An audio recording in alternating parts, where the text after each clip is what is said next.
There are things that not even a horror movie can explain. Now imagine two 6-year-old girls, blonde, smiley, with those big, doll-like eyes, but who could scare even a pastor into fainting.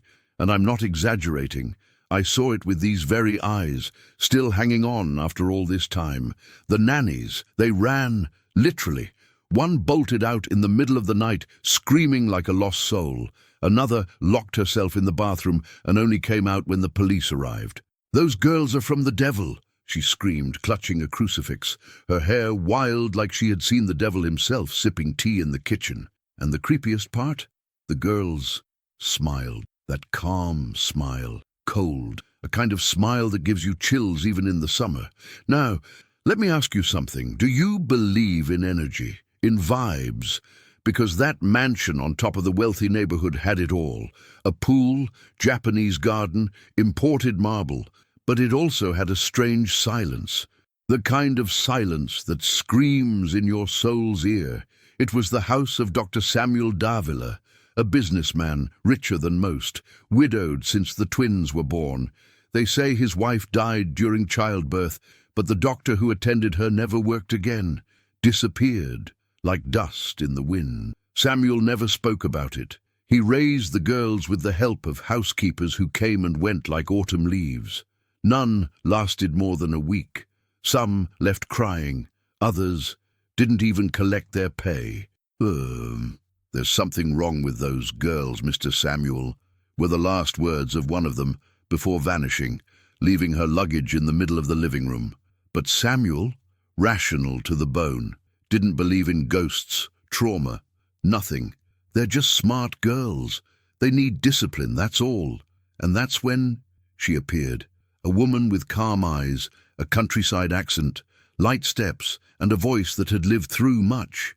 Her name was Donna Estella, and while others ran just from hearing the girls cry, she looked them in the eye and said, "You don't scare me. I once raised a kid who faced down cops. Now I want to see if you can handle my cornmeal porridge." The girls laughed. But for the first time, it wasn't that strange laugh. It was a child's laugh. And that, my dear, that's when the part starts no one would believe if I hadn't heard it with these tired old ears. Because Donna Estella did the impossible, not with prayer, not with shouting, with something far more powerful. Donna Estella's first day in that house was different. The doorman widened his eyes when she walked in with her brown leather handbag and a floral scarf tied in her hair. He said he'd seen more than 12 nannies come and go in just 2 months, but none with that calm, almost melodic walk. "Ma'am, you sure you know where you're going?" he asked, scratching his chin. She didn't blink. "I do, son. I'm going where nobody wanted to stay. That's where God works miracles." Dr. Samuel looked at her with that skeptical look of someone who's long lost hope.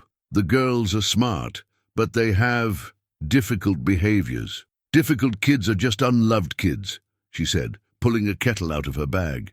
Samuel went silent. He watched her as if deciding whether to laugh or call security. But Donna Estella didn't wait. She asked to see the girls' room. And that, my child, is where the mystery began. The room was huge, custom-designed furniture, blackout curtains, expensive toys. But the air inside felt heavy, so heavy it was like breathing underwater. In the corner of the bookshelf, a teddy bear with its eyes ripped out. On the wall, red chalk drawings. They looked like stick figures. Hanging, the twins were sitting on the bed in white nightgowns, motionless, watching the new nanny like 2 crows perched on a dead branch. "You must be the twins," Donna Estella said sweetly. "Jim, well, I'm Estella, and I've come to tell stories about brave people." The girls didn't answer. One of them, the one with a scar on her eyebrow, whispered a phrase that would make anyone run. "You'll scream tonight, just like the others." Now, do you think Donna Estella flinched? Not at all. She knelt down to their eye level and said, "If I scream, it'll be to call angels, because I'm not afraid of children. What scares me is people who can't feel love anymore." Silence. A silence that seemed to swallow words. Then, in the middle of that tension, the other girl, the quiet one with a lost gaze, murmured almost imperceptibly, "You smell like a mom." And at that moment, the atmosphere changed. The flickering lights stopped, the curtains stopped swaying, the teddy bear fell off the shelf by itself. But no one ran, no one screamed. Donna Estela picked up the bear and sewed its eyes back in right there, sitting on the bedroom floor, with thread and patience. Meanwhile, the twins watched, quietly, like they were seeing for the first time something they'd never seen before, someone who stayed. That night, for the first time in months, no one heard screams in that house. But the next morning, a mysterious letter appeared on Donna Estela's pillow, written in childish letters. It said only one thing: "Don't tell him what you saw, or you'll end up like Mommy." Now tell me, what would you do? Because Donna Estela, she did something even more dangerous. The next morning, the house was strangely calm. Samuel came into the living room with the newspaper under his arm, his white shirt neatly pressed, and a lighter look in his eyes than usual. "Did the girls sleep?" he asked, almost surprised at his own question. Donna Estela smiled while stirring her coffee. "Slept like angels, but that doesn't mean they aren't carrying someone else's demons." Samuel raised an eyebrow. "What was that?" "Nothing, Doctor. Just the way someone talks after seeing too many children suffer in silence." He didn't reply, just sipped his coffee and left the room. But Estela knew that letter on the pillow wasn't just a threat. It was a plea, a cry for help. And she also knew if she was going to help those girls, she had to understand what no one dared to speak about. So she started subtly, observing the details. The scar on the older twin's eyebrow. It looked old, but poorly healed. A cut that didn't come from a toy or a playground fall. Their fear of the baby monitor, yes, that innocent little device filming the girls' room, was enormous. When Estela covered the camera lens with a cloth, both girls smiled, the first smile that wasn't empty. And then there were the whispers at night, things only someone who sleeps lightly, like a wise old healer, could notice. Is she going to tell him? "We can't talk. If we do, he'll make us disappear like Mommy." The same phrases, over and over again, like a scratched record spinning in the dark. Estela started piecing the puzzle together, but too many pieces were still missing. That's when she did the unthinkable. She looked for the family's former cook, Donna Ivonette. She'd been fired months ago and now lived in a small house far from the fancy neighborhoods. Estela sat in her kitchen, drank strong coffee, and asked, "Tell me something. What really happened to the girl's mother?" Donna Ivonette froze. Her hand trembled on the saucer. "I can't talk about that. They think their mother left, that she abandoned them, but that kind of pain doesn't settle into a child's heart like this. Something's wrong." The old woman sighed, looked out the window, made the sign of the cross. She didn't leave. She was taken, and the one who gave the order was their own father. Silence. Estela didn't move. Her heart pounded. "You saw it?" "I didn't see, but I heard. And sometimes hearing is worse." "Why?" "Because the last words I heard before she disappeared were, 'If you open your mouth, you'll never see your daughters again.'" Estela left that house with her soul heavy, and the certainty that she was caught in something far bigger than she'd imagined. That night, as she tucked the girls into bed, she whispered, "I'm not going anywhere. Even if someone tries to make me, I'll find out the truth, for you." And the younger girl, in a soft voice, replied, "Be careful, Aunt Estela. He hears everything, even when we think quietly." Right then, the baby monitor let out a strange noise. Static, then silence, and then, "My child." The bedroom door locked itself from the outside. The next morning, Samuel acted like nothing had happened. He sat on the porch reading his newspaper, a glass of orange juice beside him, condensation dripping slowly down the glass, pages of the paper trembling softly in the morning breeze. His posture was calm, but the way he flipped the pages revealed impatience. Donna Estela came down with the twins, bathed, dressed, and hair-brushed like it was Sunday Mass. "Did you sleep well?" he asked, eyes still on the paper. "We tried, Dad," one of the girls answered softly. "Tried?" He finally looked up, serious.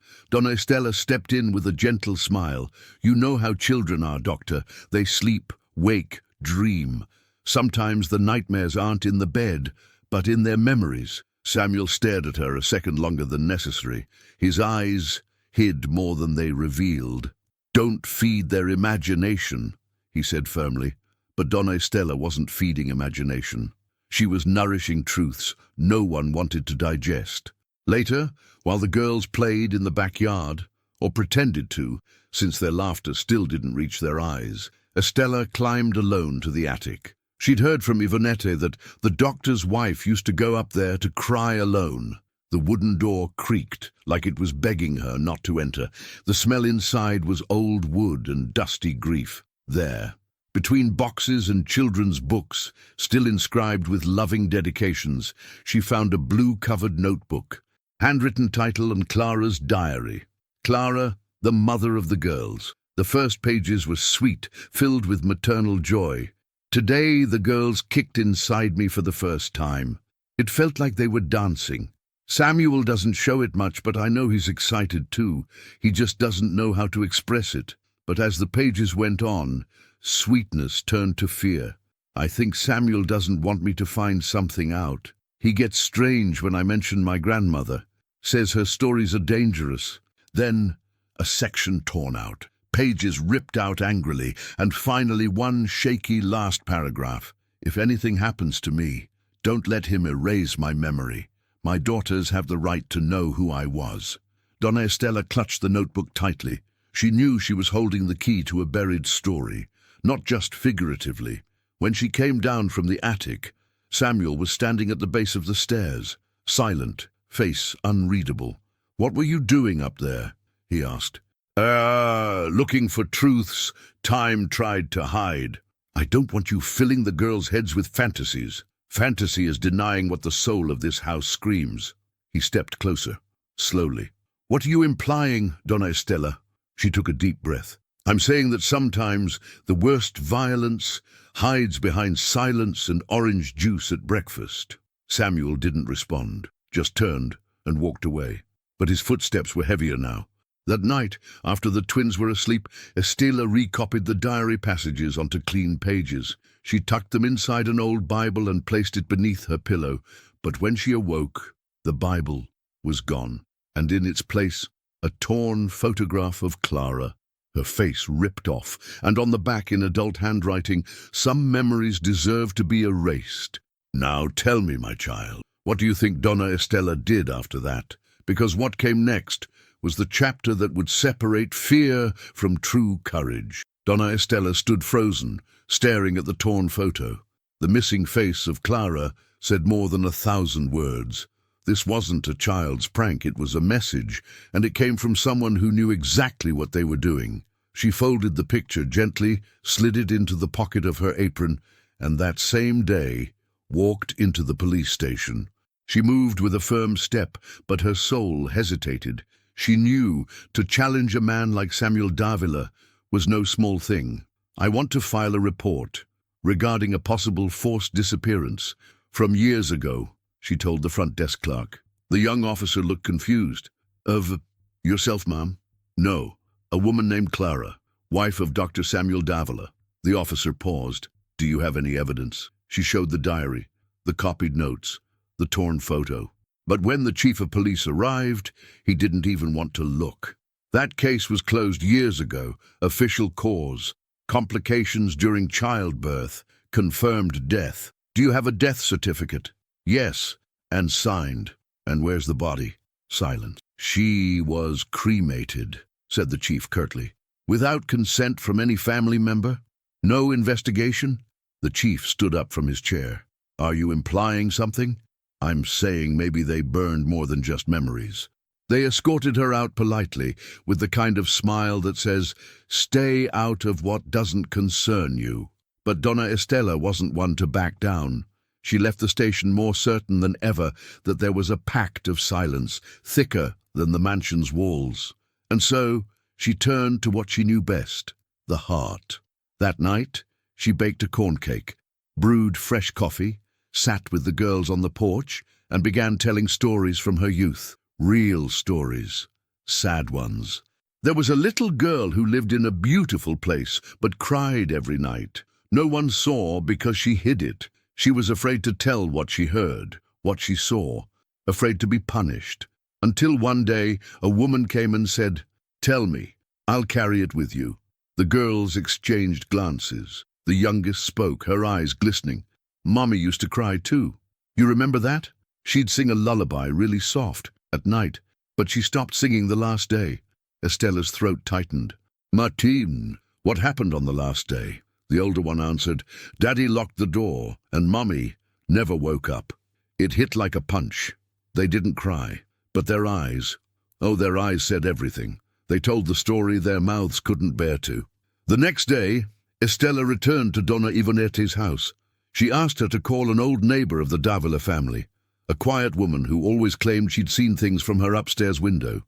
"And she hasn't spoken to anyone since 2017, warned Ivonette. But when she saw Estella, the old neighbor opened the door. "Do you know the woman in this photo?" Estella asked. The woman nodded. "I saw her trying to run away with the girls, a suitcase in hand, hair loose, crying, but he got there first, and after that I never saw her again. I only heard screaming and smelled something." Smelled? Burned cloth. That night the fireplace chimney was lit until dawn. Estella went home with a heavy certainty in her chest, but Samuel was waiting for her in the kitchen, fake smile, whiskey glass in hand. "Been poking around where you shouldn't, Donna Estella? Just taking care of what no one else had the courage to. Careful, or you'll end up the same." At that moment the girls entered the kitchen. Silence. Then Samuel did something unexpected. He gently stroked one of their heads, slowly, like practicing an emotion he didn't feel. "Did you know your mother was weak? She couldn't handle being a mom." The younger twin recoiled. The older one squeezed Estella's hand under the table. That was it. He was trying to rewrite their memories. Erase Clara, like he'd erased her face from the photo. But Estella, oh my child, she had another plan, and it involved an unexpected visit that was about to turn everything upside down. That night, Donna Estella sat on the edge of her bed and felt the kind of exhaustion that sinks into your bones. But it wasn't just physical.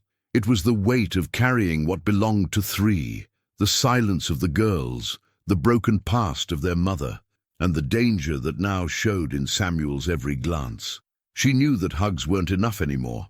She needed evidence and allies. So the next morning she did something no one expected. She went to the twins' former school, asked to speak with the coordinator.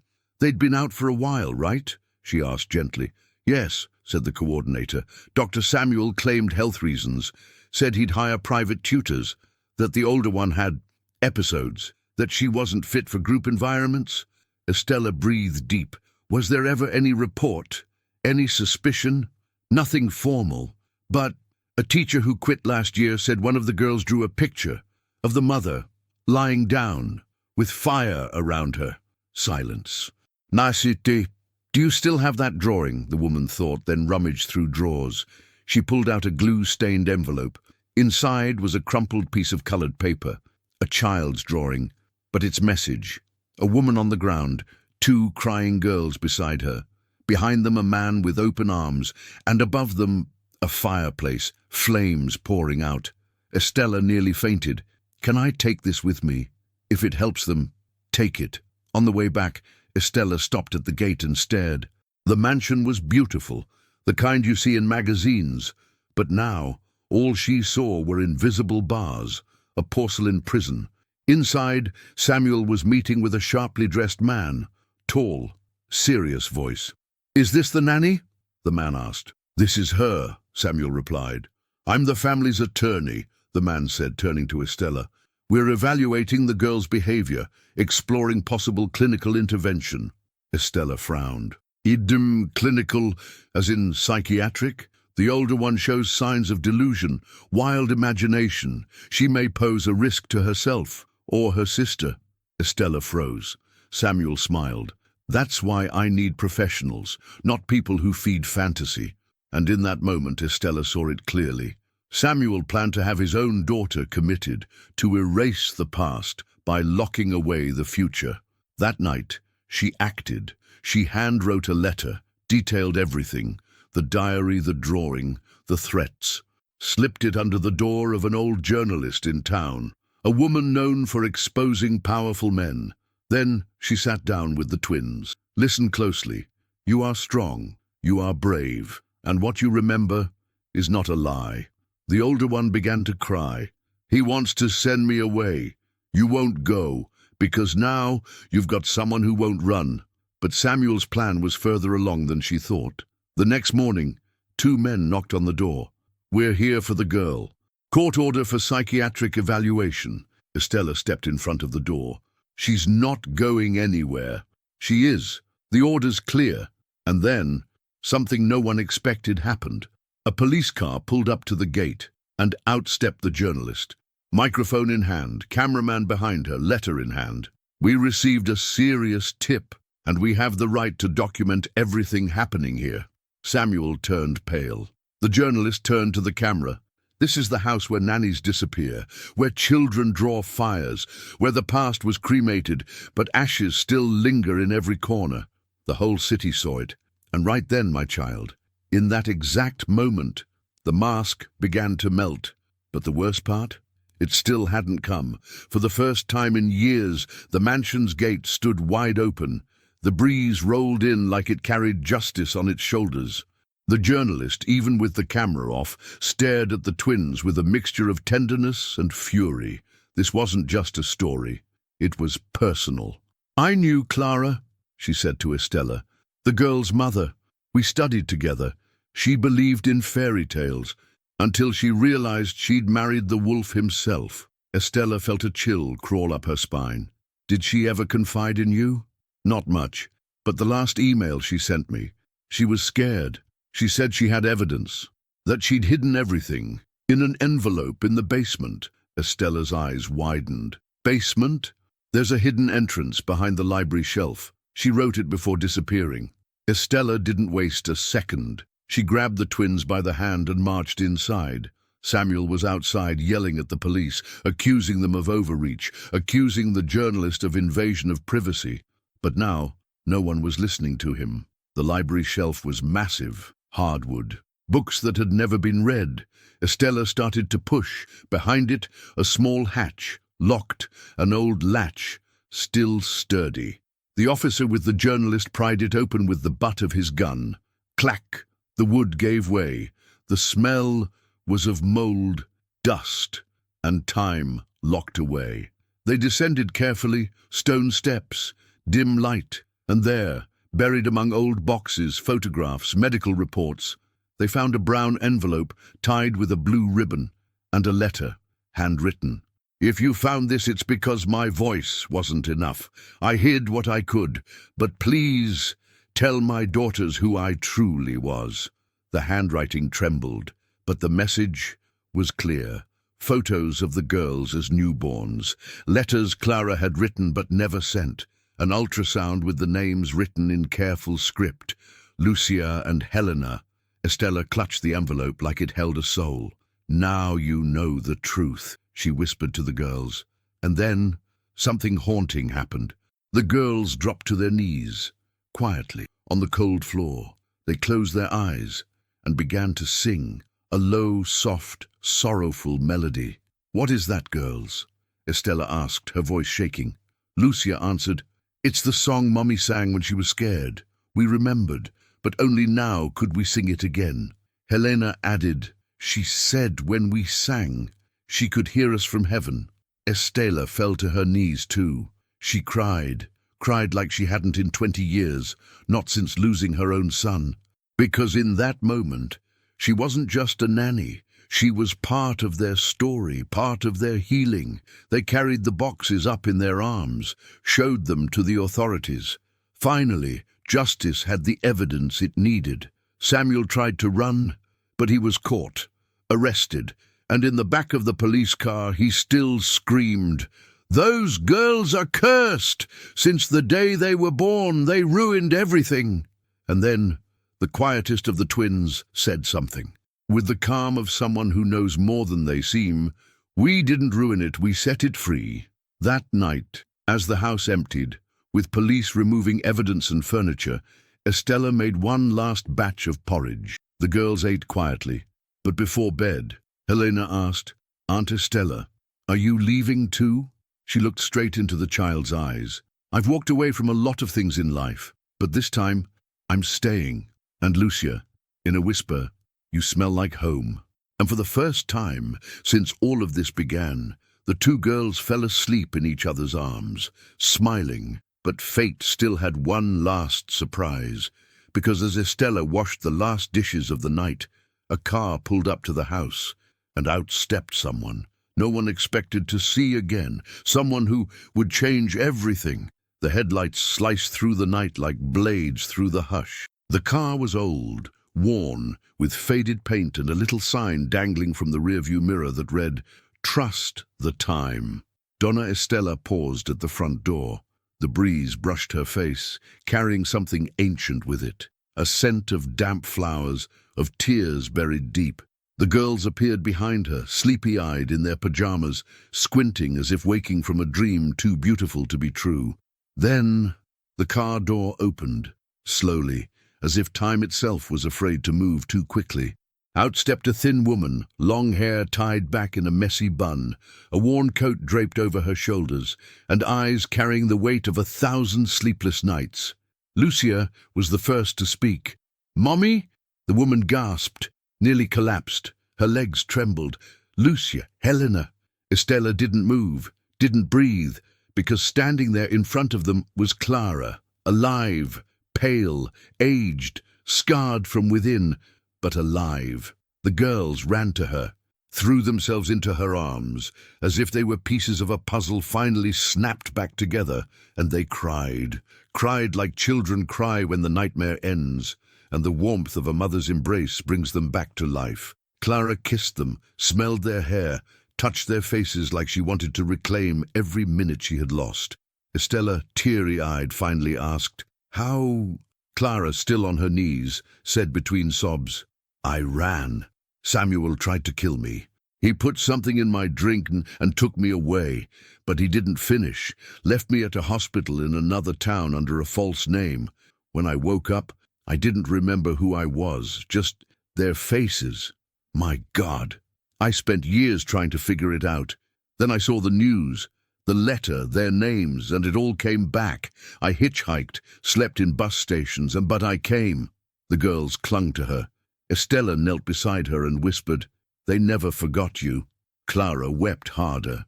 "I thought I had been erased from their lives, but they kept me alive, in their hearts."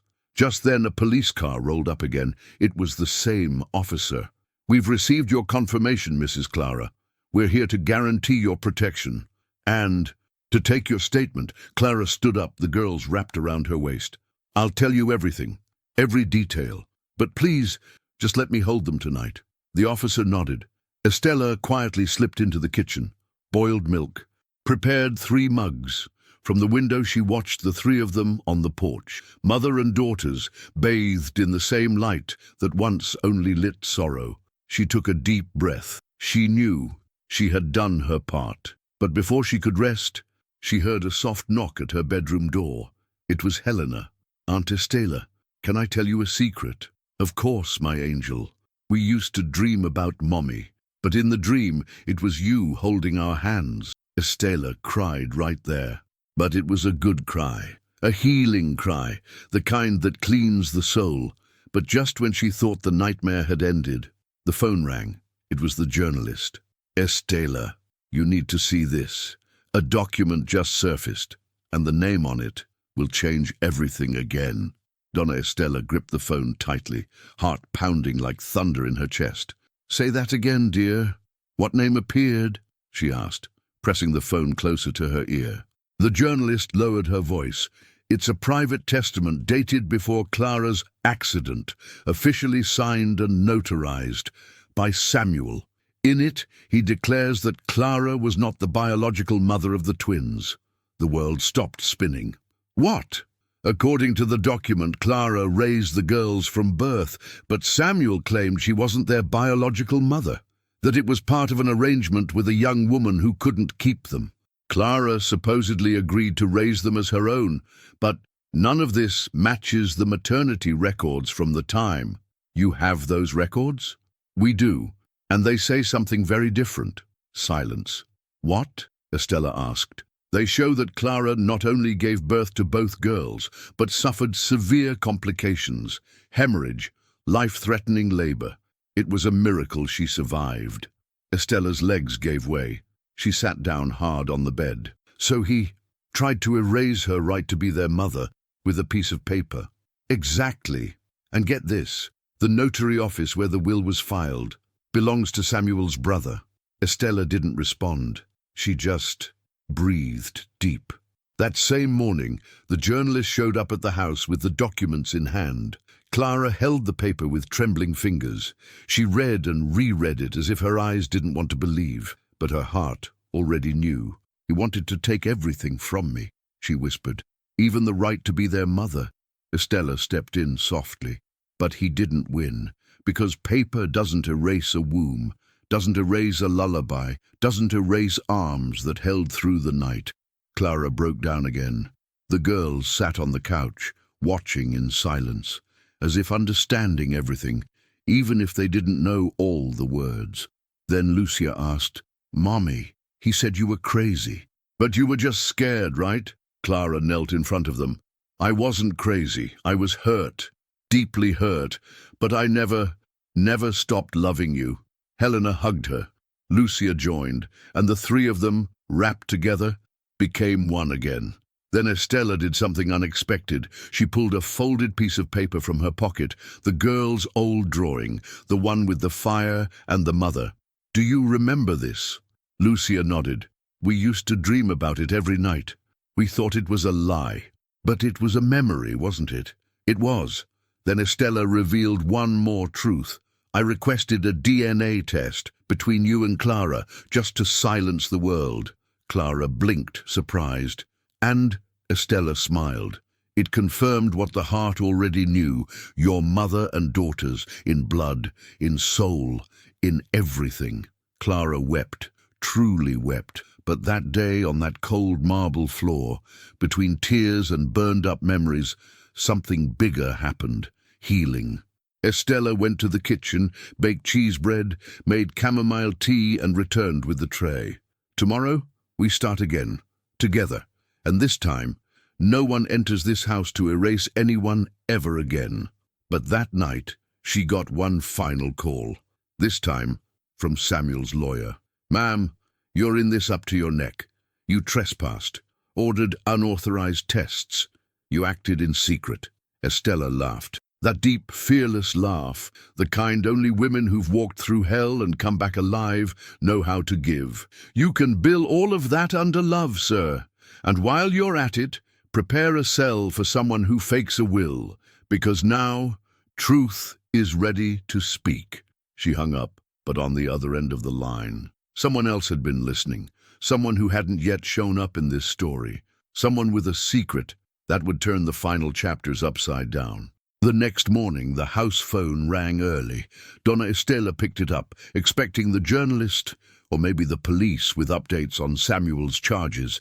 But the voice on the line was that of an old man, rusty, rough, and soaked in silence. "Are you the one looking after the Davila girls?" Estella's hand tightened around the phone. "Who's calling?" A long pause. "My name is Arnaldo. I was the family's groundskeeper. Many years ago, before Clara, before everything." His voice carried weight, not just of age, but of guilt. It sounded like each word cost him a piece of his soul. "Why are you calling now?" "Because I saw the story on TV, saw Clara's face, and remembered what I saw, what I was forced to forget." Estella sat down. "What did you see, Mr. Arnaldo?" "A burial, in the backyard of the old house. Windy night. Samuel and his brother, a small box, and silence. Lots of silence. The world seemed to tilt." "Burial? Of what?" "They said it was company stuff, documents, but I saw it. A small case, a woman's bag, with a floral handkerchief tied to the handle. The same kind that girl from the news wore in her hair." Estella shivered. She remembered the first time she saw Clara, wearing a floral scarf, even after years in hiding. "Why didn't you tell anyone?" "Because they threatened my daughter. Said if I spoke, she'd vanish too. Then they made us disappear. Gave us hush money, a house far from the city, but I never forgot what I saw. And why now? Because the time for lies is up, and I don't want to die with this inside me." They arranged to meet in a public square. Estella would bring the journalist and the detective. Clara stayed home with the girls, while Estella left with all the documents: the diary, the torn photo, the DNA test, the forged will. At the park, Mr. Arnaldo showed up in a faded jacket and an old cap that shaded half his face, but his eyes, they were haunted. "I kept this," he said, pulling a tiny key from his pocket. "It's to the old utility shed on the family's former property. They never tore it down, and what they buried, it's still there." The detective took note. "We'll need a warrant, but if this is real, we might finally have physical evidence of what Samuel tried to erase." Estella returned to the house, her pulse echoing in her neck. Clara was in the living room, surrounded by old photo albums, while the girls played in the garden laughing. "Everything okay?" Clara asked. Estella couldn't lie. "Things are about to come to light, and it might hurt, but it'll free us." The next morning, with court authorization, police excavated the backyard of the old Davila estate. Beneath the damp earth, tangled roots, and forgotten soil, they found a small box. Inside, torn documents, handwritten letters from Clara, annotated photos, and the most damning of all, a tape recorder. Old, but working. They pressed play. Clara's voice, trembling, filled the air. "If you're hearing this, it's because I failed. Because he silenced me, but my truth won't die. I gave birth to my daughters. I loved them, and if they erase me, may my scream remain." Estella cried. The detective recorded everything. It was evidence, a living confession, a testimony the world couldn't ignore. Days later, it was everywhere. Samuel Davila would face charges for attempted murder, forgery, unlawful imprisonment, and destruction of evidence. But while the world outside burned, inside the house, something new bloomed. Clara renamed the mansion, removed the old bronze plaque that bore the Davila name, replaced it with a rustic wooden sign, hand-carved, Casa Flor do Tempo, House of the Time Flower. "Why that name?" Estella asked. "Because everything bloomed after the pain, and time made it grow." The girls, now in therapy and a new school, finally laughed like real children. And Estella, she was no longer the nanny. She was family, the foundation.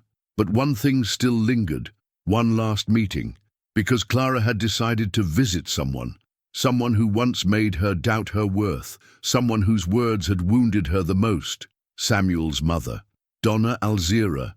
And what Clara would find there would change the way she saw her whole past. Donna Alzira lived on the edge of town, in one of those quiet old neighborhoods where time moved slowly and people still swept their sidewalks like they were brushing memory from stone. Clara went alone. Estella offered to go with her, but Clara refused, gently but firmly. "This walk is mine. I need to look into the eyes of the woman who taught me to doubt myself." She knocked 3 times. No answer. She turned to leave when a faint voice called out, "The door's just resting." Clara pushed it open. The smell was a mix of lavender and old things. The ticking clock on the wall didn't just mark time, it sounded like it counted regrets. Donna Alzira sat in a worn armchair, wrapped in a wool shawl. Her eyes, small and deep-set, still sharp like knives, dulled by age. "You came. I read your letter. I thought you might." Silence. Clara stood still, letting the past speak first. "I never thought you were good enough for my son," Alzira said plainly. "You had a light, but it was the kind of light that exposes what some people would rather keep hidden. And me, I was afraid of the light." Clara folded her arms. "You helped him destroy me." "I did," Alzira admitted. "Not with my hands, but with my silence. When he told me what he planned, I didn't stop him. I just cried, alone, in the dark, like I always did." Crying in the dark isn't resistance, it's cowardice. The old woman breathed deep. You think I don't know that? I was raised that way, to endure, to be silent. I came from a line of women who swallowed pain with their morning tea. But you shouted. I shouted because I was in pain.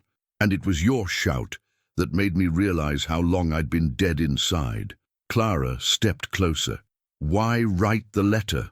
Because I knew I was near the end, and I didn't want to die as just another accomplice. I don't expect forgiveness, but I needed someone to know. I regretted it. Tears slipped slowly down Alzira's face. Not pretty tears, raw, aged. Do you want to meet the girls? Clara asked softly. The old woman hesitated. Do you think they'd want to meet me? I don't know, but I think they deserve the right to see truth with their own eyes. Days later, Donna Alzira arrived at Casa Flor do Tempo with a cane, eyes lowered. The girls were painting with Estela in the backyard when Clara gently called them over. They paused. Helena was the first to step forward. Are you our grandma? The old woman tried to smile. I am, but a grandma who made a big mistake. Lucia joined her sister hand in hand. Mom said you stayed quiet when you should have talked. She told you right, but you wrote the letter. I did. Then you talked, even if it was late. And just like that, they stepped closer. There was no hug, no music, just a soft touch of hands. But sometimes a touch is enough to begin healing generations. After that, Donna Alzira began visiting more often, helping in the garden, reading to the girls, not trying to rewrite the past, just trying to build whatever was still possible. And Clara, she realized something powerful. Forgiveness isn't forgetting. It's choosing not to let pain drive the rest of the journey. But there was still one last link, because among Samuel's belongings, the police found a letter, unsent, addressed to someone no one had ever mentioned, the biological mother of the twins, and what it said would shift everything again. The detective returned to Casa Flor do Tempo carrying a sealed envelope and the same expression Estela had seen many times before, a storm behind a calm face. We found this in Samuel's private files, never mailed, never registered officially, but it can't be ignored. He handed the envelope to Clara. A soft hush fell over the living room. Clara opened it with slow, careful hands. The paper was yellowed, the writing neat. On the back of the envelope, just one line. To Lucinda, with the truth I buried. Estela stepped closer. Lucinda? The detective nodded. The biological mother of the twins, the woman who donated the eggs, and according to documents, also carried the pregnancy. Samuel had her sign a contract. She disappeared after that. But this letter shows he kept thinking about her. Clara sat, the letter trembling in her hands. She read aloud, Lucinda, I know you said you never wanted contact, that you did this for money, that it was survival, but I see the girls growing, and I wonder, do they smile like you? Do they carry your laugh? Clara raised them like her own with love, with courage, and now I understand. Even though you left, a part of you stayed. If you ever read this, they're alive, they're beautiful, and maybe, one day, they'll need you. The silence after her reading was heavy. Clara wiped her eyes. He knew, and never told me. The detective continued. We traced her. Full name on the contract was Lucinda Rocha. She lives in the next town, works at a hospital, nursing assistant. Quiet life. Estela leaned in. Do you want to meet her? Clara didn't answer right away. Then, finally, yes, because my daughter's story didn't start with me, but it's going to end with everything in its place. 2 days later, Clara, Estela, and the girls sat in a humble roadside cafe. Nothing fancy. Plastic chairs, humming fridge, soft radio playing. Every car that passed made Clara's heart pound harder.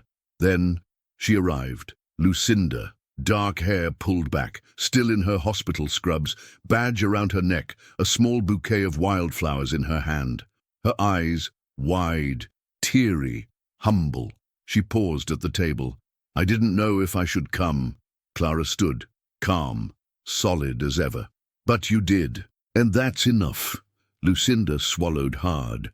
When I signed that contract, I wasn't thinking about the future. I was desperate. I regret that choice. I tried to come back once, but he shut the door. I didn't know what had happened to them, or to you. Estella sat silently, not as a guardian this time, but as a witness to grace. The girls stared at Lucinda with quiet curiosity, not fear. Lucinda knelt slowly, her eyes level with theirs. I'm not your mom, not like she is, but there's a small piece of me inside you, and I just wanted to say, I've never wished you harm. I've only ever hoped that you'd be happy. Lucia looked at Clara, then Estella, then stepped forward and hugged Lucinda. Helena joined her. It was a short hug, gentle, but full of something deeper than words, a recognition, a thread tying lives across time. Clara's eyes flooded. Now I understand. They're not mine, not yours. They're theirs, entire, whole, loved by many. On the ride home, Estella glanced into the rearview mirror. The girls were asleep in the back seat, holding hands. Clara, eyes resting on the window, whispered, "Now I can breathe. Now I can finally just be their mother." Estella smiled. "And mother, my dear, is the one who stays when everything else disappears." But even with truth told, names reclaimed and roots honored, one last goodbye remained, because someone was leaving. Time passed. At Casa Flor do Tempo, the walls no longer echoed with screams, but with laughter, footsteps, music, and healing. The twins now ran barefoot through the garden. Clara gave music lessons at the local school. Lucinda visited occasionally, never trying to claim a place, just planting love like wildflowers, quietly, gently, beautifully. And Estella, she still sat on the porch.